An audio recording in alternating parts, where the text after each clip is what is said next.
Je reviens sur les Oui. 4 ans dessins ou pas? Oui, oui, oui. Donc, lorsque nous avons décidé de faire ce DVD des Templiers de l'Histoire à la légende, évidemment, on ne pouvait pas manquer de parler de l'affaire de Gisors. Et lorsque j'ai contacté M. Sandry pour lui demander s'il acceptait de nous montrer les plans qu'il possédait réalisés par Pierre Pontard pour justement les Templiers sont parmi nous, il m'a dit oui, mais très honnêtement, j'y croyais pas trop. Mais le jour de notre rendez-vous où il est venu pour le tournage, il est arrivé avec un carton à dessin et il y avait tous les calques faits par Pierre Pontard en grand format où on a pu voir ces documents.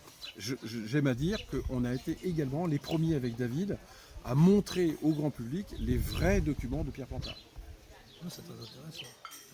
Sur les dossiers au bidon, etc. Exactement. Ouais. Qu'est-ce que tu penses d'un personnage mystérieux qui s'appelait Georges Monti?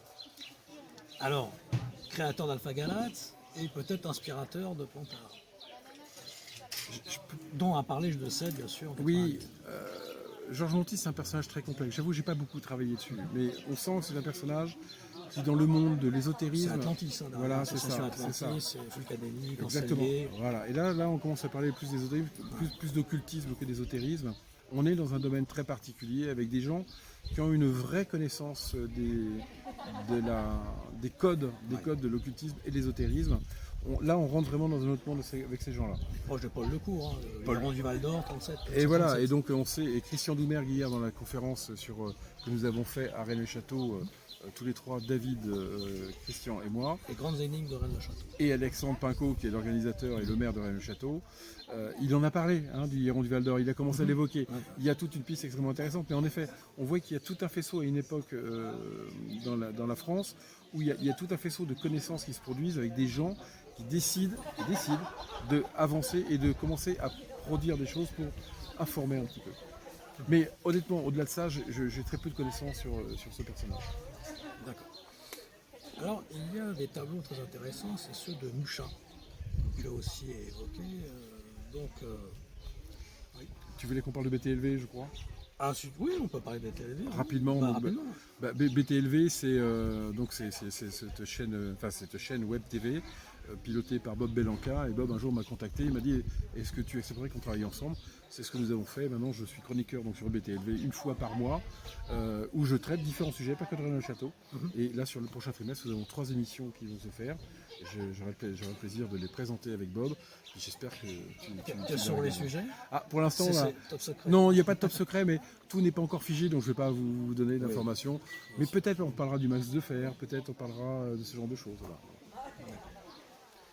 Alors je reviens donc au tableau de Mouchat, où il y a une symbolique particulière, où ils sont dans la Villa Béthanie.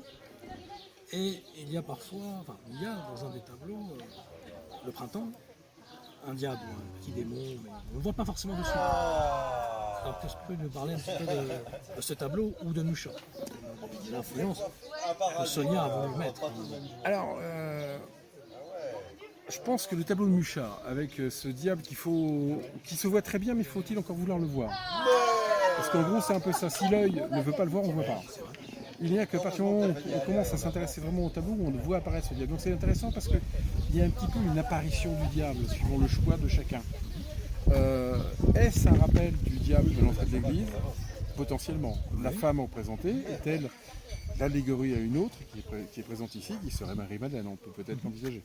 On va bosser là ou... Mucha fait partie de ce mouvement dans les années 1850 à 1914, parce qu'après avec la guerre ça part en cacahuète. On voit qu'il y a tout un mouvement artistique qui décide de produire des informations dans leurs œuvres picturales et voire musicales. On le voit donc avec Mucha, on va le voir également avec Eugène Delacroix. Très 1900. Voilà, on le voit avec Eugène Delacroix et on va le voir également avec Émile Signol. Il y a la volonté de donner des traces d'une information cachée. Codé, ouais. Mais on le voit dans Fidus aussi, par exemple. Bien sûr, mais on pourrait en citer plein. Si on prend Debussy, même sa musique a un aspect très, très ésotérique. Donc on est quand même dans un mouvement, je dirais, artistique. Il se passe quelque chose dans ces années-là. Et d'ailleurs, si on regarde bien, les endroits, je sais qu'on en parlera un peu plus loin, mais si on parle des fameux N inversés, par exemple, on s'aperçoit que souvent dans les N inversés, il se produit sur des tableaux ou des vitraux qui datent de ces années-là.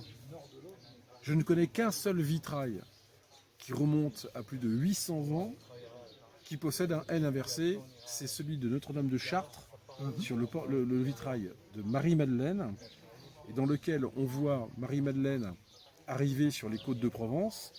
Il y a son nom Magdalena, et le N de Magdalena est inversé. Alors que juste en dessous, 40 cm plus bas, il y a le même nom de Marie-Madeleine, Magdalena, et le N est normal.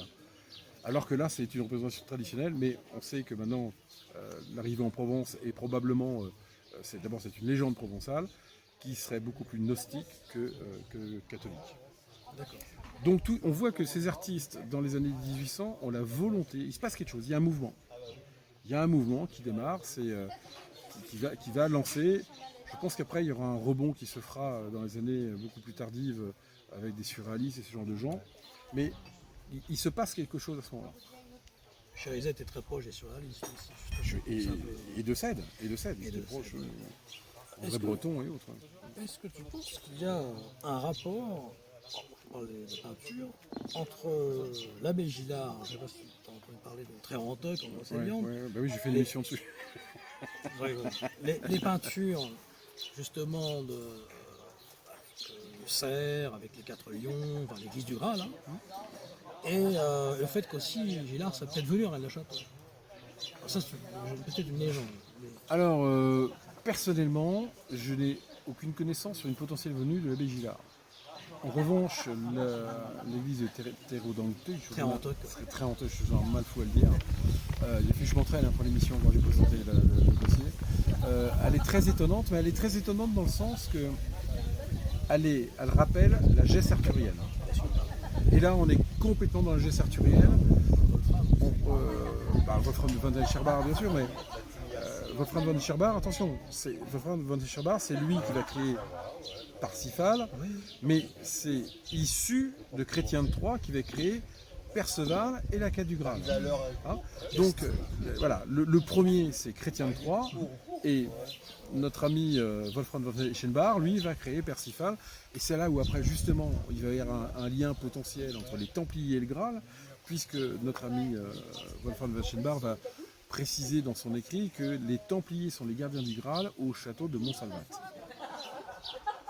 D'où après Montségur, Montserrat, on a...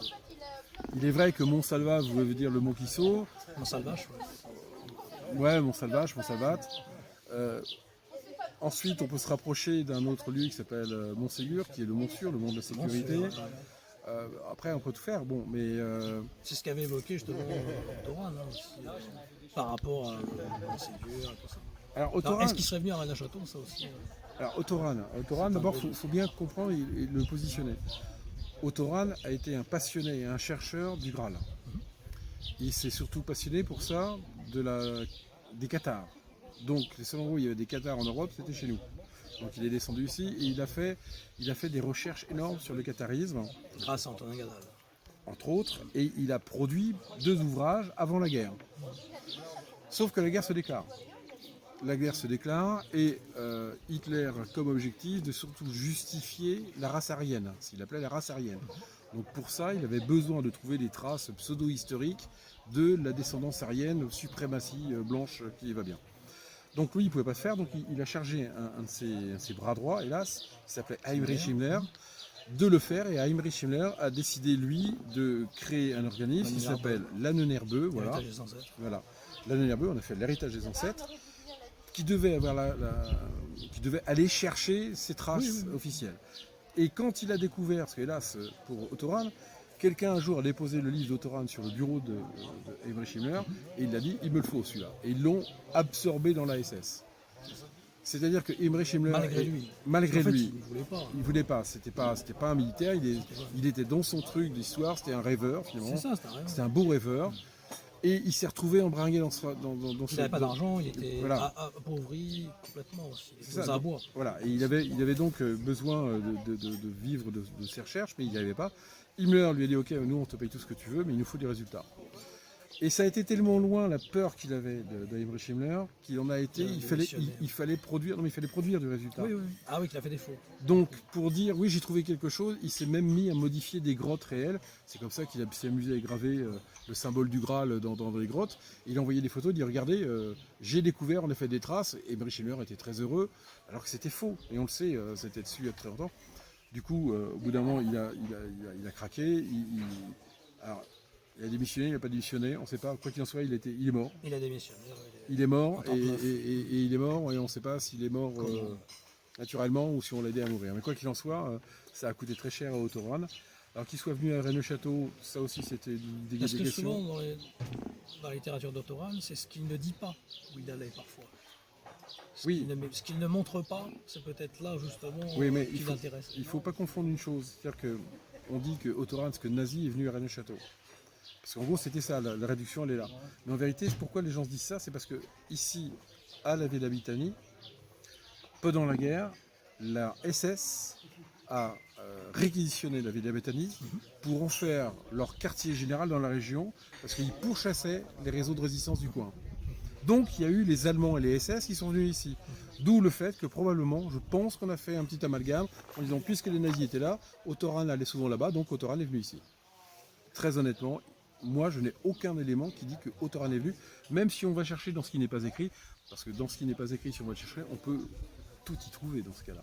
Bien sûr.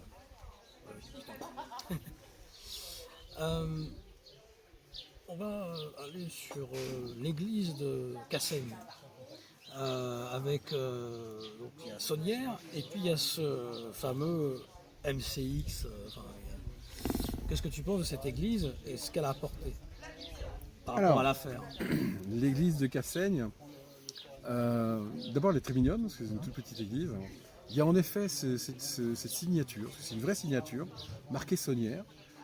Est-ce que c'est notre Sonnières? Bon, c'est vrai que l'écriture qui est représentée ressemble étrangement à celle, à la signature de Sonnières, mais je ne sais pas. Maintenant, MCX, je n'ai aucune opinion là-dessus, je ne sais pas. Je ne saurais pas te répondre précisément là-dessus, je ne saurais pas répondre. En revanche, ce qui est intéressant dans l'église de Cassaigne, c'est que à l'autel, au-dessus de l'autel, il y a une représentation de Jésus en croix. C'est un tableau qui est très moche, qui est très mal fait, mais il est quand même là. Et le titulus, il y a donc le INRI, et bien si on regarde bien, le N est inversé.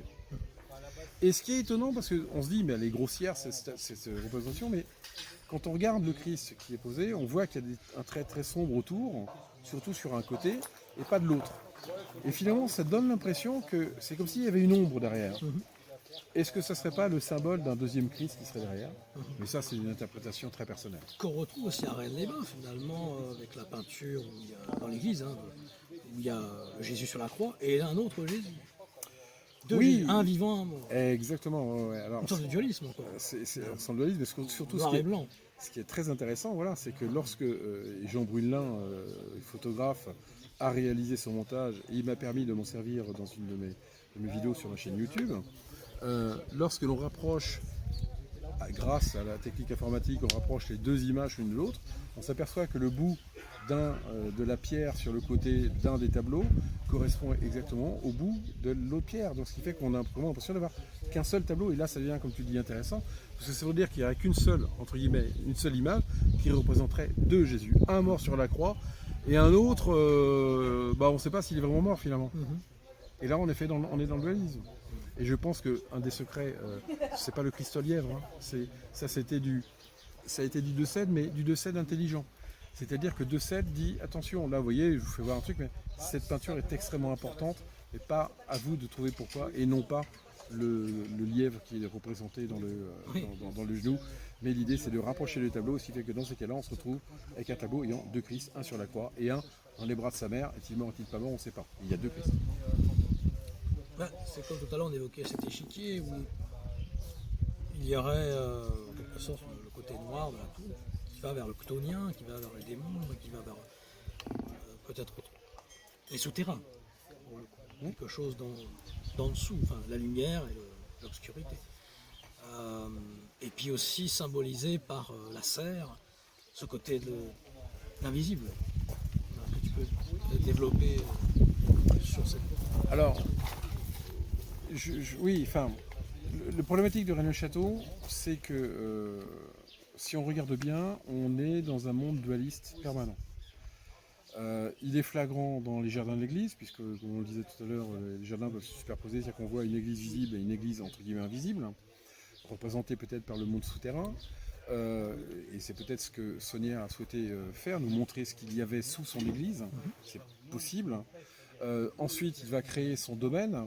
Après, dans l'église proprement dit de Rennes-le-Château, il n'y a pas trop de représentations dualistes. Ça va pas. On en trouve, mais elles sont moins flagrantes. Bah oui, parce que Saunière, malgré tout, est un prêtre et il sait qu'il y a certaines choses qu'il ne faut pas mettre dans une église catholique. Il y a plus une influence rose-croix, peut-être. Et encore. Et encore, on peut faire parler tous les symboles. Voilà. Certains disent c'est franc-maçon, si on veut. Certains disent c'est rose-croix, si on veut. Moi, j'y vois plus une église vraiment liée à un mystère autour de Marie-Madeleine. En revanche, lorsqu'il va faire son domaine, où là, il est dans son domaine privé, c'est-à-dire qu'il a ne compte à rendre à personne, là, il se lâche. Il se lâche et là, il fait du dualisme. Et en effet, comme tu le dis, il y a le haut, le bas, le ciel, le sous-sol, enfin la terre, le monde tectonien. Enfin, je suis mal aujourd'hui. Et on voit qu'il y a vraiment cette influence du dualisme. Et ça, c'est intéressant quand même, parce qu'il faut quand même se rappeler que Saunière, c'est un prêtre catholique. Et le dualisme dans le catholique, c'est même pas envisageable. Il faut se rappeler que quand même, au début du christianisme, il y a eu un évêque qui était chargé de combattre les gnostiques et surtout de détruire tous les textes qui pouvaient être gnostiques pour éviter qu'ils traînent. C'était Irénée de Lyon. Donc, pour un homme comme Saunière, qui connaissait très bien, parce que Saunière n'était pas l'idiot que certains veulent nous faire croire, c'était un prêtre, donc qui avait quand même étudié la théologie, qui avait étudié les langues anciennes, latin, grec et probablement hébreu. Donc c'est quand même quelqu'un qui était érudit aussi de son côté. Quand il se lance dans le dualisme tel qu'il le veut là, on sent qu'il y a une volonté. Alors certains ont dit oui mais c'est pas lui, c'est Boudet. Oui, mais quand il a fait ça, Boudet était déjà mort. Donc il faut rester savoir raison garder. Saunière savait très bien ce qu'il faisait. Donc qu'est-ce qui se passe avec ce prêtre qui, lorsqu'il arrive ici, est un intégriste total, mais un intégriste, il haïssait la République, seul Dieu et le roi, pour lui, était important. Le reste n'existait pas. Et là, on le voit qui part dans un truc complètement hallucinant, avec ce dualisme. Et voilà, alors après, était-il encore chrétien? Oui. Il était chrétien, c'était un prêtre chrétien. Était-il un prêtre chrétien catholique à la fin de sa vie? Moi, je dis non. Il avait laissé tomber. Dans son âme et dans son cœur, pour la représentation, ça allait bien. De toute façon, il avait été interdit, donc il n'avait plus de messe à dire. Quelque part, je pense que ça va le gêner, mais c'est pas grave, il faisait ses messes là, dans la petite chapelle qui était là. À tel point que c'était terrible pour le prêtre qui avait été nommé, parce que le prêtre qui avait été nommé à sa place venait, l'église était vide, et tous les paroissiens venaient le dimanche là, dans le domaine privé, pour entendre leur abbé. Très bien. Il y a aussi la mise au tombeau de nuit, avec la lune. Alors là aussi, on a un peu un côté peut-être noir ou autre chose. Qu'est-ce que ton interprétation? Ah bah mon interprétation là-dessus, elle est assez simple. Je regarde l'image et je raisonne autour de cette image. On voit une mise au tombeau traditionnelle, là-dessus il n'y a pas de débat. On voit des personnages qui portent un corps, ils sont à la porte d'un tombeau et on voit qu'il va se passer quelque chose. Il y a des gens derrière qui accompagnent tout ça. On voit Marie-Madeleine, on voit Joseph d'Arimathie, d'Arimathie, je sais plus comment on dit. On voit Marie, la maman de Jésus, et ils le portent. Sauf que comme tu le dis, il y a deux détails assez étonnants dans cette représentation de la station 14. C'est la couleur du ciel qui est donnée, c'est un bleu nuit. Et d'ailleurs, on voit une montagne qui est derrière et qui est une représentation assez réussie du Bugarach qui est là, mais à l'envers. Donc j'ai aussi certain. Et là, elle est carrément noire, donc on nous fait bien dire qu'il n'y a pas beaucoup de lumière à ce moment-là. Alors on va dire oui, mais c'est parce que quand Jésus est mort, il y a eu les ténèbres sont tombées et on ne voyait plus rien. Oui, mais malgré tout, là, dans la station 14, il y a une petite lumière. C'est ce petit point rond qui évoque une pleine lune. Alors là, qu'est-ce qu'on nous fait voir? On nous fait voir que ça se passe la nuit. Mais le problème, c'est que dans la religion juive, on évite de dépasser les corps la nuit. On ne peut pas. Je ne dis pas que c'est interdit, mais on ne peut pas. C'est vraiment que dans certaines conditions très particulières. Alors, qu'est-ce qu'on nous dit? C'est une mise en tombeau ou une sortie du tombeau? Si c'est une sortie du tombeau, là, ça va poser un vrai problème. Parce que ça veut donc dire qu'on enlève le corps du Christ. Donc ça voudrait dire que, d'après ce qu'on voit là, le Christ serait donc mort. Donc s'il est mort, ça pose un problème, parce que s'il est mort et qu'on l'enlève, c'est qu'il n'y a pas eu de résurrection. Et s'il n'y a pas eu de résurrection, il ne peut plus y avoir d'église catholique. Puisque tout le dogme catholique est basé sur la résurrection de Jésus. Je dis bien catholique, pas chrétien. Hein. Que Jésus soit ressuscité ou pas ressuscité, ça ne gêne pas le christianisme. Le christianisme, c'est le message du Christ, avec tout ce que ça implique autour de ce message. Ce qui va fabriquer, je dirais, ce catholicisme, c'est cette résurrection qui nous est annoncée dans les écrits canoniques. Et puis après, il y a un autre garçon qui va fabriquer Jésus, tel qu'on le connaît, c'est un certain Paul. Voilà, qui va vraiment créer l'église que l'on va connaître et que l'on connaît encore. Mais est-ce que notre prêtre ici, à Rennes-le-Château, a voulu dire, mais Jésus n'est pas mort sur la croix et on l'a sorti du tombeau? Donc la question, et si c'est ça, bon déjà, je trouve que ça peut être perturbant pour le croyant moyen, mais la question c'est, comment le sait-il? Comment peut-il affirmer ça? Et ça, c'est une des vraies questions. Bah oui, effectivement. Qu'as-tu pensé justement du livre de Robert Ambelin sur Jésus et les Templiers? Jésus est le mortel secret des Templiers. Qui a été le premier à parler de ça? Qui a été le premier à parler de ça. Robert Ambelin est un personnage étonnant, extraordinaire et même mégalomane. Robert Ambelin est le premier à écrire un livre sur... enfin, il est le premier. A osé publier en grande diffusion un livre sur ce sujet. Pour Robert Ambelin, lui nous dit, je résume, parce qu'on ne va pas faire le livre, en gros il dit Jésus est mort sur la croix, mais c'est peut-être pas le bon Jésus. C'est-à-dire que pour lui il y avait deux Jésus, parce que Jésus aurait eu un frère jumeau. Et il appuie toute sa thèse et sa théorie sur un simple fait, qui est loin d'être idiot, c'est que dans les évangiles, il y a un personnage que l'on nomme Didyme. Didyme, c'est Thomas, le fameux saint Thomas. Je vous rappelle qu'à l'époque, les écrits étaient écrits en grec. Et que Didyme en grec veut dire jumeau. Et c'est là-dessus que s'appuie Robert Ambelin pour démarrer toute son étude, pour amener à faire comprendre qu'il y aurait eu deux Jésus, un qui serait mort sur la croix, donc qui serait décédé tout simplement, et l'autre qui serait arrivé presque à prendre sa place après sa mort, d'où la légende de la résurrection, parce qu'on voit Jésus baptiser son frère. C'est ce que dit Robert Ambelin. Donc on est sur un sujet, ce livre, et je pense que c'est un élément de base d'une réflexion. Il peut être très perturbant pour un croyant, très très perturbant, mais n'empêche c'est une thèse. Alors Robert Ambelin, c'est un personnage particulier, c'est un homme important qui a été, tout à l'heure tu évoquais un nom, qui a été très proche de Jacques Brière, d'accord ? Pierre Plantard était assez proche de Robert Ambelin également. Dans toute cette école, Jean-Claude Frère. Voilà. Robert Ambelin a même été, il a été le refondateur de l'obédience Memphis-Misraïm de la franc-maçonnerie. Voilà. Il a même été tellement le fondateur qu'il en a été grand maître pendant très longtemps, et il en a été grand maître, il s'est fait nommer grand maître à vie de cette obédience, ce qui a amené à l'époque l'État français à considérer l'obédience maçonnique Memphis-Misraïm comme étant une secte. Bon, il a fallu attendre que Robert Ambelin disparaisse pour que Memphis-Misraïm redevienne une obédience maçonnique quasi normale, qui ne soit plus considérée comme secte. Alors, il y a un autre sujet, c'est justement les étoiles à 6 branches dont tu as parlé sur Aleth. Les bains, là on rejoint justement un peu le thème judaïque, hébraïque, et qu'on retrouve aussi à la soi-disant maison de Nostradamus où il y a un symbole. Oui. Alors, les étoiles à 6 branches, c'est vrai que moi le premier, j'ai toujours dit que c'était l'étoile de David. Sauf que ce n'est pas forcément l'étoile de David. L'étoile à 6 branches représente les deux principes. Par le biais du triangle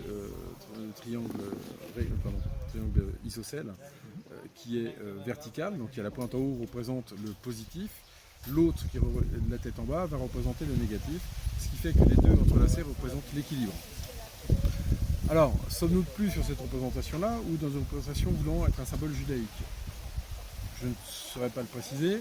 Ce qui est par contre surprenant, c'est qu'on le retrouve sur des églises catholiques, et notamment sur l'église Saint-André d'Aleth, où là on ne peut pas les louper. Ce sont des ouvertures qui sont énormes. Mais on va retrouver également un Limoux sur le haut du transept. Et j'avais entendu dire, mais ça j'ai aucun élément, que ça aurait été Boudet qui aurait financé les travaux de ces ouvertures dans l'église de Limoux. Mais là attention, il faut prendre ça avec des pincettes parce que je n'ai pas de certitude de ce que je dis. Je l'avais entendu à une époque, mais on a tendance ici à attribuer un peu tout et à tout le monde, donc il faut être vigilant. Maintenant, pour ce qui est de la maison à Alette avec ce symbole, si on regarde bien, ce n'est pas qu'une étoile à 6 branches. Il faut bien regarder, c'est un blason. C'est un blason, ce n'est pas qu'une étoile à 6 branches. Et puisqu'à côté, il y a un autre blason, donc on voit qu'on nous parle d'une famille, parce que les blasons, ce sont des noms de famille. Et je vous rappelle qu'actuellement, même en France, tout le monde a le droit de faire son blason à partir du moment où on respecte les règles de l'héraldisme. Eh bien, on voit qu'on est sur un blason de 2 familles, l'une à côté de l'autre. Et c'est extrêmement intéressant parce que ça veut dire qu'il y a une famille noble qui possède, cette étoile à 6 branches en pièce unique de son blason. Et on va le retrouver également, ce blason en pièce unique, ici à Rennes-le-Château. Non, la famille Mattei. Enfin, c'est proche de. C'est la famille de Beaupré. De Valfons, oui. C'est la famille de Beaupré, exactement, qui a ce blason. Mais on a retrouvé ici à Rennes-le-Château, dans l'église, dans le château des Hautes-Poules, une tête de lit sur laquelle il y a 2 blasons gravés. Et un de ces blasons est cette étoile à 6 branches. Et ce qui est drôle, c'est justement, on le retrouve aussi avec Éon de l'Étoile dans l'église de Gillard, Oui. avec hébraïque. On va tous rejoindre. Parle-nous de ta thèse par rapport au N inversé. Alors, c'est plus qu'une thèse, hein, il y a des preuves sur certaines choses. Oui. Alors disons que ce qui m'a marqué dans cette histoire de N inversé, d'abord c'était la tombe de Saunière, de Béranger Saunière. J'ai toujours été surpris de voir que sur le INRI de la tombe de Saunière, la vraie, hein, pas celle qui est maintenant, là, mais la vraie qui est dans le cimetière de Rennes-Château, il y avait ce N inversé sur le INRI. Et un jour on m'a dit, oui non mais ça c'est pas grave, c'est le graveur qui savait pas lire, donc il a fait un N inversé. Je pense qu'on connaît tous à peu près, on arrive à comprendre le comportement de Saunière et le caractère de Saunière. J'aurais du mal à croire que Saunière ait accepté qu'on lui laisse une faute d'orthographe, finalement, sur sa propre tombe. Parce qu'on sait qu'il l'a fait construire cette tombe avant son décès. On a les traces, on a les factures, on a même un moment où il écrit dans son journal qu'il y a eu un problème sur la construction de la tombe avec quelqu'un, il y a eu une bagarre, semble-t-il, il s'est passé quelque chose. Enfin bref, donc il suit cette construction et on ne peut pas imaginer qu'il accepte qu'il y a un N inversé. S'il l'accepte, c'est qu'il a une raison. Donc ce N inversé, ça serait quoi?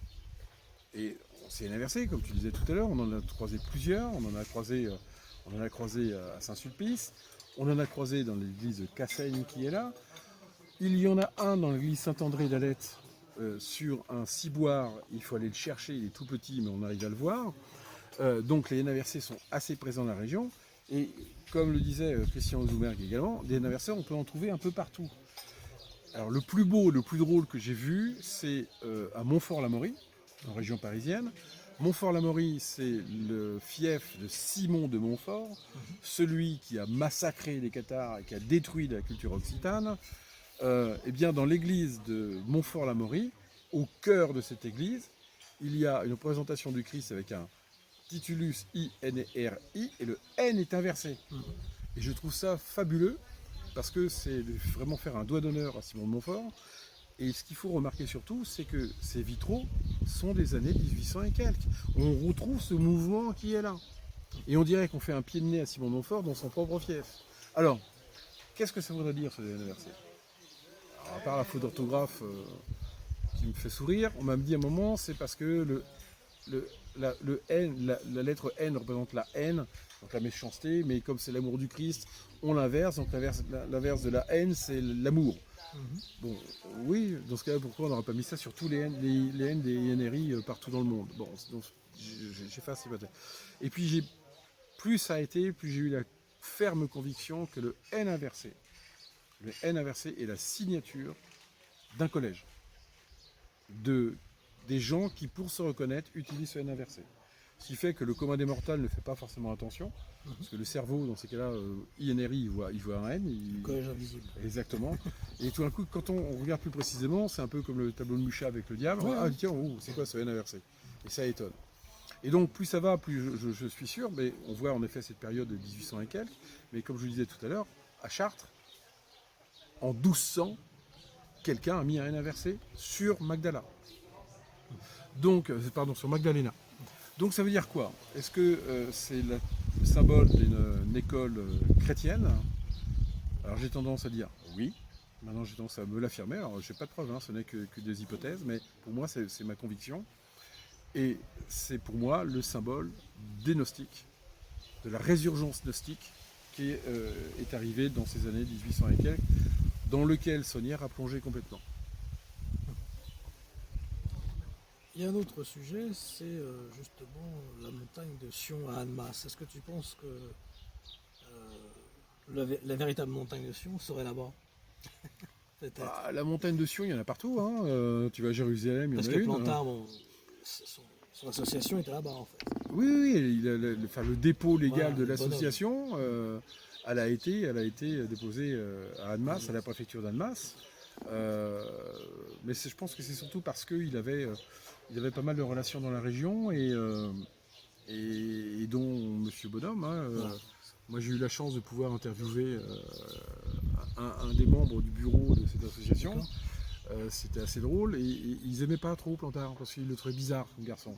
Parce que pour eux, ils y voyaient pas, il n'y avait rien d'ésotérique dans leur Bah, après, ils sont association. retrouvés tout seuls. Voilà. Ils sont tous partis. Oui, ils sont tous partis. Ah oui, parce que de toute façon, il n'y avait rien. Il n'y avait rien. C'est une Maintenant, couverture. des Sions,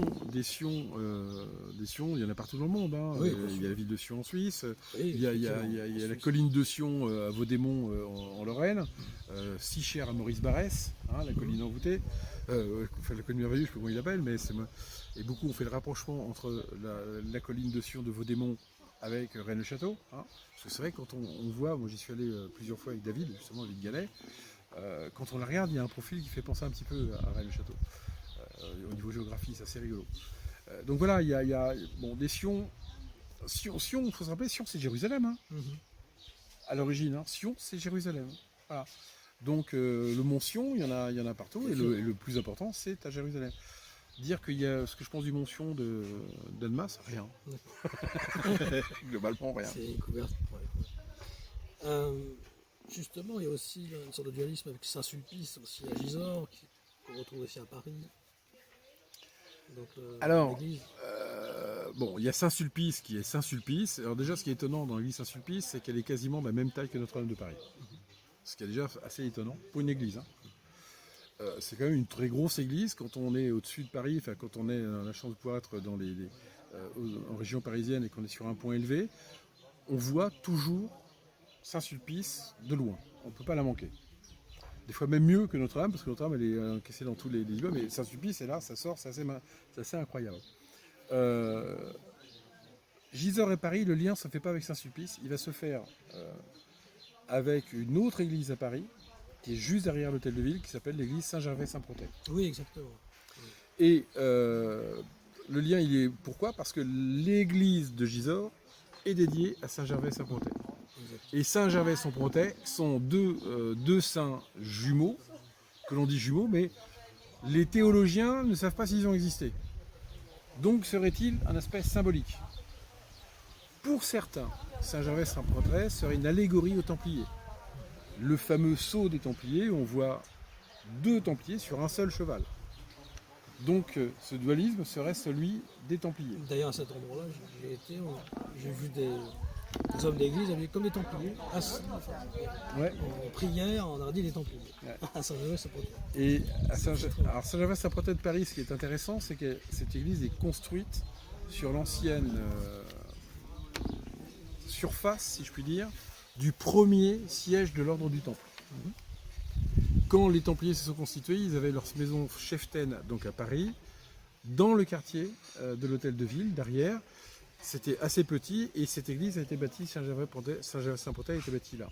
Après, ils sont partis un peu plus au nord de Paris, où il y a eu la fameuse forteresse du Temple, hein, maintenant qui est devenu le quartier du Temple. Mais on voit que le lien entre Gisors et Paris se fait par là. Si tant est qu'il y a un lien. Alors, il y a deux églises aussi intéressantes, c'est Sainte-Catherine et Roselyne. Alors là, on est dans... Sainte-Catherine de Pibracte et puis Sainte-Roseline finalement sont quasiment presque les deux mêmes personnages, puisque c'est la fameuse histoire de cette petite bergère qui décide de donner du pain aux pauvres, enfin petite bergère. Dans un cas c'est une petite bergère et dans l'autre c'est une princesse. Bon. Et elle décide de donner du pain aux pauvres, sauf que son père est opposé absolument à ça. Un jour il l'attrape, il lui dit si tu continues, je te préviens, c'est simple, je te tue.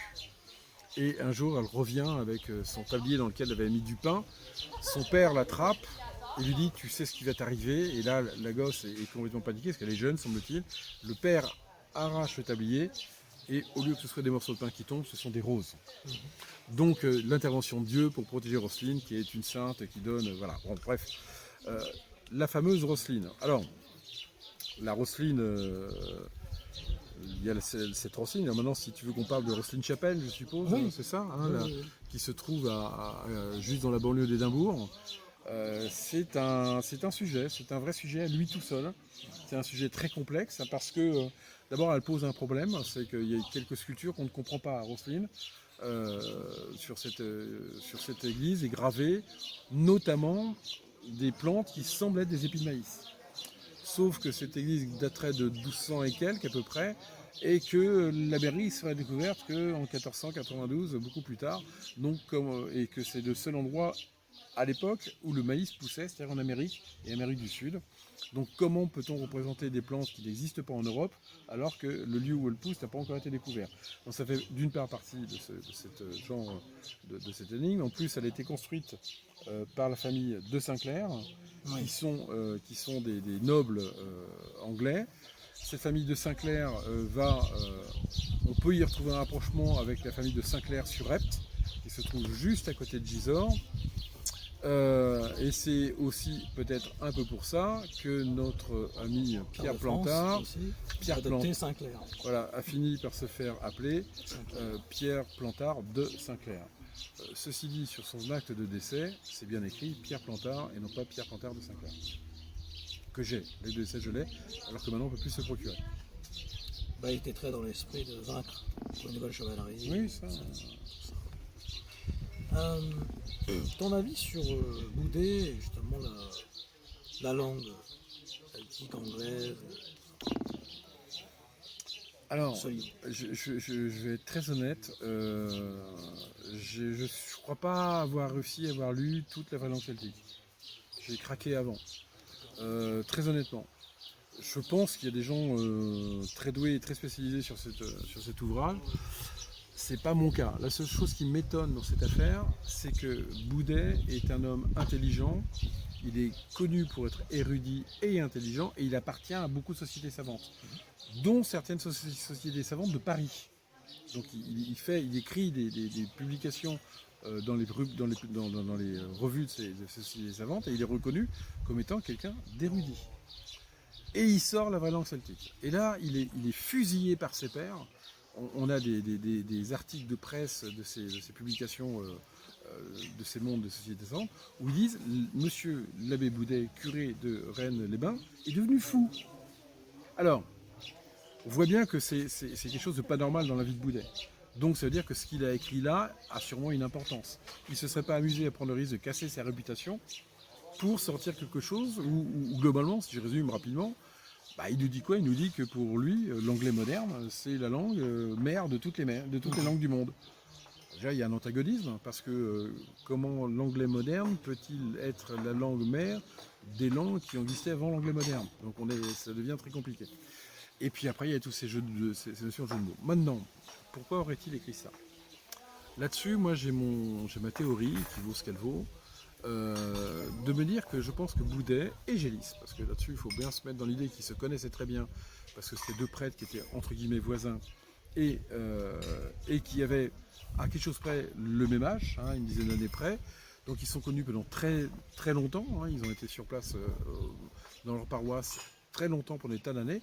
Sonia n'arrivera que très tardivement dans leur vie, et je pense qu'ils cherchent quelque chose. Alors qu'on leur demande de chercher ou pas, je ne sais pas, mais ils ont cherché quelque chose ensemble. Je pense qu'ils ont trouvé des choses intéressantes, des pistes, pas des choses, vraiment. Ils ont dit, et petit à petit, ils ont dû cerner des lieux qui a dû les conduire, pour moi, du côté de le château. Mais ils se sont vus vieillir, ils savaient qu'ils ne pourraient plus arpenter les terrains, mais il fallait laisser des traces de ce qu'ils avaient pu faire et travailler. Et donc je pense que l'écriture de ce livre pourrait être important. Et d'ailleurs, on voit bien, il sort en 1886, un an après l'arrivée de Saunière. Et je vous rappelle qu'à l'époque, c'est pas comme maintenant où de nos jours, on se met sur notre ordinateur, on frappe un truc, et on balance ça chez un imprimeur et en moins d'un mois, on peut écrire un livre et le publier. À l'époque, c'était pas ça. Il fallait d'abord c'était des écritures manuelles. Après, il fallait aller voir un imprimeur qui vérifiait tout ça. Après, il le mettait en forme pour l'imprimerie. Et après, on commençait à publier le bouquin. Il fallait peut-être au moins un an, voire plus, pour publier un livre. Alors que maintenant, c'est très facile. Donc, c'est-à-dire que cette décision, elle est prise d'une façon très antérieure à l'arrivée de Saunière. Et puis, Saunière arrive. Saunière arrive. On connaît tout ce qui se passe. Il va faire ses travaux. Il va trouver quelque chose en démolissant l'hôtel et surtout en soulevant la dalle des chevaliers. Alors on sait la houle, les ossements, mais je pense qu'il va continuer à creuser en dessous ce qu'il s'aperçoit que c'est creux et il va trouver autre chose. Et quand il trouve cette autre chose, il ne sait pas ce que c'est. Il est jeune, hein, c'est-à-dire il a 33 ans. Hein. Quand on a 33 ans, on n'est pas encore complètement sûr de soi. Donc qu'est-ce qu'on fait? On va aller voir ses pères. Et ses pères, les deux pères pour lui qu'il a, quand je dis les pères, c'est dans le sens les aînés, il va aller voir ceux qui sont le plus proches de lui, donc d'autres prêtres, et il va aller sûrement voir Boudet et Gélis. Et là, Gélis et Boudet, ils disent, excusez-moi l'expression, mais oh bah merde, il a trouvé ce qu'on cherche. En tout cas, là, on est vraiment sur une piste sérieuse. Et je pense que là, oui, à cette époque-là, Boudet et sûrement Gélis vont le manipuler. C'est-à-dire qu'ils vont faire en sorte qu'il continue à travailler sans trop lui dire que... Je pense qu'on lui dit un petit peu, oui, tu sais, tu es dans une vieille église. Et j'aime bien l'Or du Diable, hein, tu sais, la série qui est sortie, parce qu'on voit ce passage-là qui est bien fait, je trouve. Il explique bien. On voit que Boudet essaye, oui, vous êtes dans une vieille église, il y a sûrement des choses à trouver. Continuez, mon ami. Et il continue. Et puis à un moment, il se passera quelque chose où il va leur péter au nez. Et Sonia va vivre sa vie et délaisser Boudet et Gélis. Mais là, Gélis va décéder d'une façon assez tragique. Effectivement. Juste en aparté, quelques années avant, 1880, il y a eu Louis Fédier qui a écrit ce fameux livre, donc Redae, la cité des chariots. Est-ce que tu peux nous parler de ce livre et puis quelle influence il a eu peut-être sur les abbés? Alors, on est dans une période du romantisme, hein, quand même. Hein. On essaye de tout ce qui est fait. En plus, l'archéologie est naissante. Hein, on découvre des choses. C'est l'époque où il y a des Viollet-le-Duc qui commencent à arriver, qui redressent tout ça.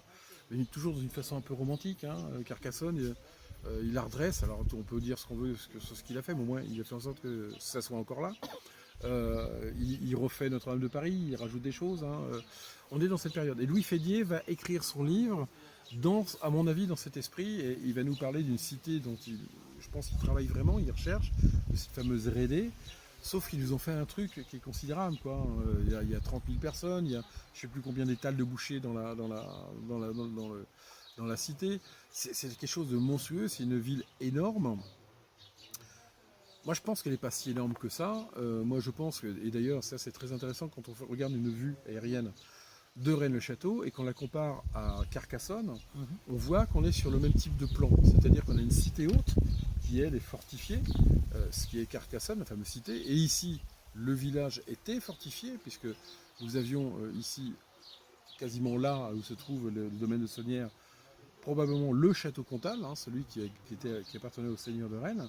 Il y en a eu un autre qui était un peu plus loin, qui a été remonté par la suite, qui est devenu le château de Poule. Il y avait peut-être un petit castelet à l'entrée du village. Donc on voit que c'était quand même une cité assez fortifiée. Et donc, qu'est-ce qui se passait dans ces cas-là? La cité, elle était en bas, au pied de cette cité fortifiée, à l'image de celle de Carcassonne. Et en effet, on est sur le plateau. Ah non, Rocamadour, non. Non, Rocamadour, non. Rocamadour, c'est une cité qui est collée au rocher. En haut, il n'y a rien jusqu'à très longtemps, parce que maintenant il y a des choses parce que c'est ultra tourisé, mais c'était le COS, hein, il n'y avait rien du tout. Et Rocamadour, par contre, est très intéressant parce qu'il représente bien les trois états médiévaux. On a en haut le clergé, le seigneur, on a le seigneur, en dessous, on a toute la partie religieuse, donc le clergé, et en bas, le petit peuple. Le petit peuple, ouais. Voilà. C'est pour ça que je pense à ça. Mais on n'est pas sur une cité, non, on n'est pas... non. Patrick Lorensteinas, mais on est sur le voyage alchimique à Rocamadour, où il explique un peu ça aussi. Ouais, mais on n'est pas du tout dans le même concept architectural qu'ici ou Carcassonne. Ici, non, là on a le seigneur, il a sa chapelle comtale parce que le seigneur n'a pas envie de se mélanger avec les gens d'en bas, donc il fait ses messes, il a sûrement ses propres religieux qui s'occupent de lui, et le peuple est en bas. Donc c'est déjà, si on imagine que le plateau que nous connaissons était plein de maisons, ça représente déjà pas mal de monde, mais sûrement pas 30 000 habitants, je crois pas. Enfin, personnellement, je crois pas. Mais en effet, il y a dû y avoir une cité. Hélas, on ne peut pas faire de fouilles archéologiques, bien qu'il y ait eu une empreinte visible du ciel à un moment, puisque lors d'une campagne de photographie aérienne de l'IGN pour dresser ses cartes, un jour, l'IGN a donc contacté la mairie de Rennes-le-Château pour dire on a une empreinte qui fait penser que vous avez un monument important sur le plateau. Et cette empreinte, en effet, on voit très bien sur cette image une forme qui pourrait être celle d'une église. Une église assez grosse, hein, on est sur quelque chose d'énorme. Ce qui pourrait se comprendre par rapport à une société, je dirais, avec beaucoup de population qui a besoin d'une grosse église. Hélas, et comme on le sait, les fouilles sont interdites à Rennes-le-Château, et comme on le sait également, la DRAC n'est pas du tout pressée de venir faire des fouilles à Rennes-le-Château. Même Jean-Luc Robin, il a eu du mal à chercher. Jean-Luc Robin, il n'a jamais pu faire quoi que ce soit. Il a essayé. Mais... ton point de vue sur l'affaire Gélis? L'affaire Gélis, on est sur un véritable drame. Alors après, ce qui est toujours étonnant dans l'affaire Gélis, c'est le fait que des sommes d'argent considérables ont été trouvées dans des tiroirs entrouverts, qui étaient entrouverts au moment du drame, puisqu'il y avait des taches de sang sur les billets, donc il n'y a pas de débat, ils étaient entrouverts. Et donc s'ils étaient entrouverts, celui qui était là, qui a commis cet acte, à un moment ou à un autre, il a forcément vu ces billets. Et il les a pas pris. Et la seule chose que l'on sait qui a été volée chez Gélis, enfin on le suppose parce que ce serait incongru que ce soit pas ça, c'est qu'il y avait cette sacoche de cuir avec des fermetures en cuivre, et visiblement elles ont été arrachées. Alors, est-ce qu'il y avait quelque chose dedans ou pas, on ne sait pas. Maintenant, s'il n'a pas pu l'ouvrir, ça veut dire qu'elles étaient fermées d'une manière ou d'une autre. Donc pourquoi fermer sérieusement une sacoche si on ne met rien dedans? Donc on peut supposer qu'en conséquence, il y avait quelque chose dans cette sacoche, et que là, par contre, c'est ces documents où c'est quelque chose a disparu. Donc, est-ce que c'est ce que cherchait cet assassin? Parce que ça a été un assassinat particulièrement odieux. On pourrait être amené à le penser. En revanche, il y a deux éléments qui sont intéressants, puisqu'on dit que Gélis était retrouvé les mains sur la poitrine, comme on le faisait sur tous les morts de l'époque, sauf que il est dit, récemment il a été mis en évidence que lorsque les gens ont trouvé le corps de Gélis avant d'appeler la police, il est tout à fait possible que ce soit quelqu'un qui soit rentré et par respect du mort lui ait mis les mains sur la poitrine. Donc là, il n'y aurait pas de... En revanche, il y a toujours ce fameux papier à cigarette qui est là. Tsar, et ça c'est pas une invention parce que c'est dans le rapport de police. Hein, donc là on n'est pas dans le mythe avec cette fameuse phrase Viva Angelina. Alors on peut imaginer tout ce qu'on veut, parce que je n'ai pas d'interprétation, mais ce qui est intéressant c'est le papier de Tsar. Et en effet la police a fait toutes ses recherches, il n'y a jamais eu de papier de Tsar vendu dans la région. Or ce papier de Tsar était fabriqué par un fabricant de papier à cigarette à Paris, et il ne travaillait qu'exclusivement que pour la Russie et les pays de l'Est. Hongrie, Yougoslavie, et puis tous ces pays-là. Donc, il exportait ce papier, donc c'est-à-dire qu'il n'était vendu que là-bas, c'est-à-dire que c'est quelqu'un qui a au moins été là-bas, qui est revenu avec du papier à cigarette, de la marque Tsar. Ce qui est intéressant, c'est que la Hongrie faisait partie de l'Empire austro-hongrois, donc on est dans la maison d'Autriche, d'accord? La maison d'Autriche, ce sont les Habsbourg. Ce papier peut potentiellement venir de la Hongrie, mais il peut venir aussi de la Russie des tsars, c'est possible aussi. Mais là où ça devient un peu rigolo, c'est quand on sait que Sonnière avait un compte en banque à la banque Fritz Dorj à Budapest. Il faut quand même le faire, hein, notre curé d'ici, il avait un compte en banque à Fritz Dorj, Budapest. Personnellement, moi, j'ai pas de compte en banque à Londres, ni à New York, ni rien. Hein. Et que ce qui était aussi très étonnant, c'est que la banque Fritz Dorj n'avait qu'une seule fonction, celle de gérer la loterie impériale. Et la loterie impériale, c'était piloté par la maison des Habsbourg. En gros, c'était une loterie, comme la loterie nationale ou le loto maintenant. Et quand les gens gagnaient, c'était cette banque qui payait les gens. Et Sonnière avait un compte là. C'est très intéressant, c'est-à-dire que c'était la maison d'Autriche qui gérait ça.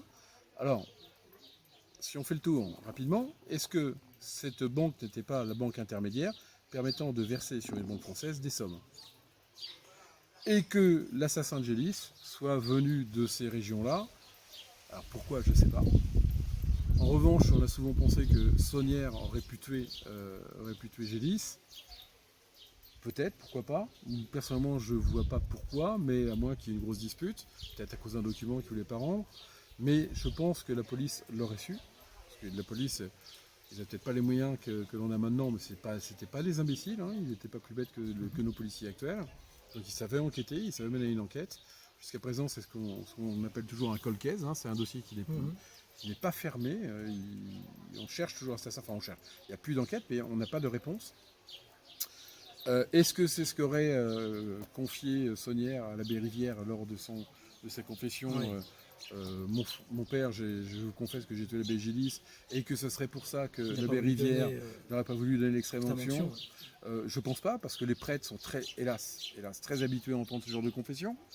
Donc je pense qu'il lui aurait donné comme extrême-onction là-dessus. Voilà. Donc voilà, on est donc sur un faisceau de présomption qui est assez un peu complexe. Donc l'affaire Gélis, c'est une affaire un peu tordue quand même, il faut dire le mot. Sur un dernier sujet, tu t'es intéressé justement aussi à Argénie.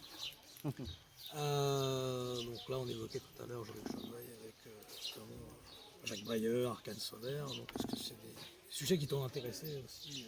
Tu vas développer? Oui, je finirai par les développer. Je préfère pas trop m'étendre sur ce sujet d'Argénie parce que c'est un dossier complexe. C'est un dossier qui est relativement complexe. En plus, il implique des personnes qui sont toujours vivantes.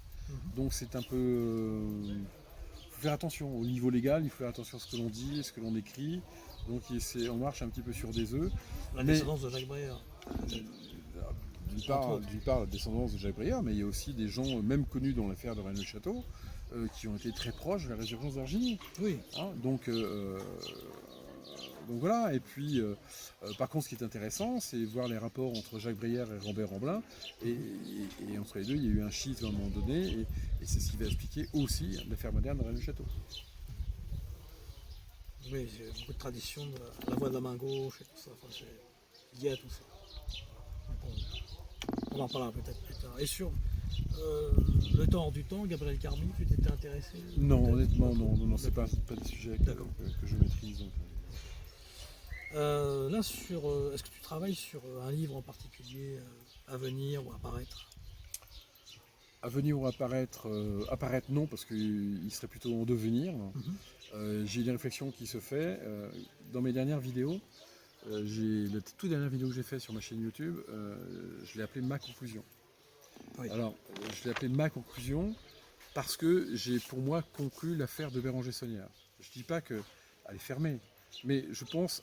Mais ça, c'est moi, hein, c'est pas une vérité. Hein. C'est ma théorie. Je pense que Saunière, en effet, c'est ce que j'ai dit dans cette vidéo, est plongé dans le gnosticisme. Parce qu'il a découvert quelque chose qui a fait qu'il a eu, entre guillemets, une révélation. Et du coup, il a changé d'optique au niveau de la religion. Maintenant, la vraie question, c'est s'il a trouvé quelque chose, c'est bien, c'est intéressant. Maintenant, ce qu'il faut savoir, c'est comment ce quelque chose serait arrivé à Rennes-le-Château ou tout près de Rennes-le-Château. Et ça devient intéressant. Et maintenant, mon travail, c'est d'essayer de comprendre, d'identifier ce qui aurait pu être trouvé. Donc je le dis dans ma vidéo, pour moi c'est sûrement des documents apocryphes équivalents à ce qu'a été découvert à Nagamadi avec les évangiles apocryphes. Maintenant, ça ne ferait pas une révolution, hein. Mais à l'époque de Saunière, s'il avait sorti un document disant globalement le Christ n'est pas mort sur la croix, il n'est pas ressuscité, mais le message du Christ est toujours là, ouf, ça aurait été chaud, et notamment pour l'Église catholique. En revanche, ça aurait été une arme cruelle pour la République.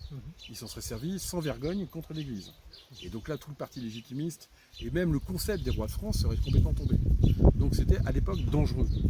Maintenant, bon, si, ça serait intéressant de dire, tiens, on a retrouvé une pièce archéologique incroyable qui est un document authentique des premiers temps du christianisme, parce que ça serait ça.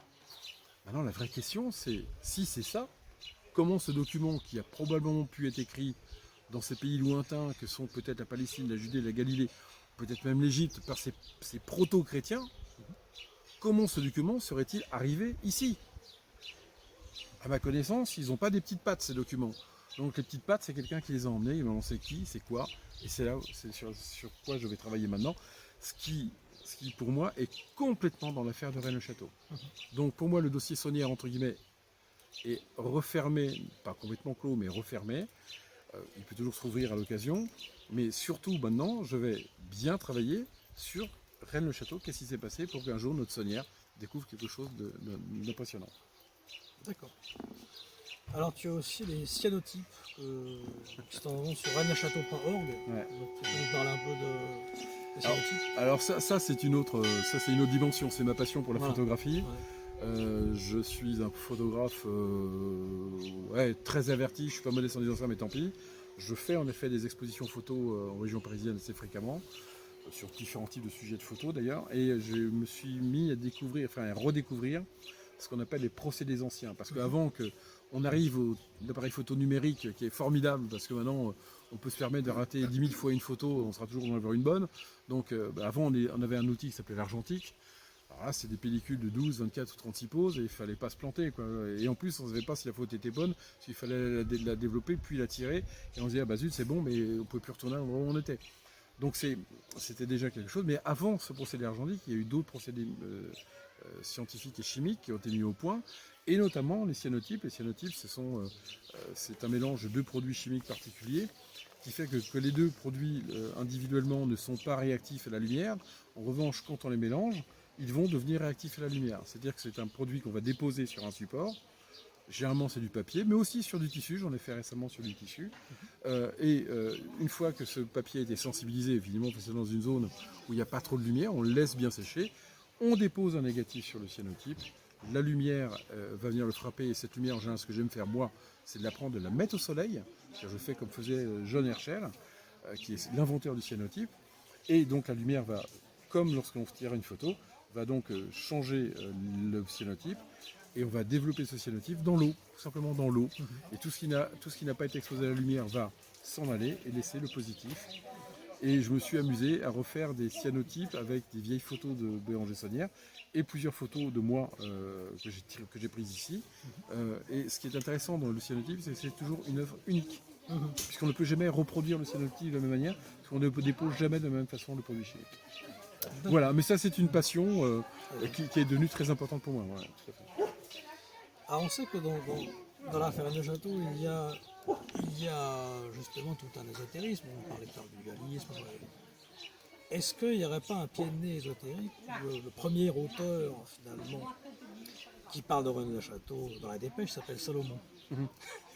Un pied de nez d'histoire. Salamon. Oui, ou ça. Salamon. D'accord. Son vrai nom c'est Salamon. C'est pas Salomon, c'est pas Salmon, c'est Salamon. Et c'est drôle quand même. oui, c'est drôle, c'est drôle. Oui, c'est rigolo parce qu'on peut faire on peut se rapprocher de Salomon.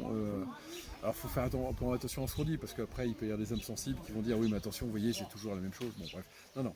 Pierre Salamon était un journaliste, un jeune journaliste qui était une trentaine d'années. Moi, je pense qu'il avait besoin de se faire connaître et de se faire briller un petit peu. Noël Corbu ici avait besoin de la pub, il lui fallait de la pub. C'était du marketing direct. Toutes les séances de spiritisme. Même Brigitte Bardot elle est partie, elle a eu peur. Oui, mais il y a eu des tas de trucs. Alors Brigitte Bardot. Dans les années 60. Alors, Brigitte Bardot, je vais vous raconter un truc.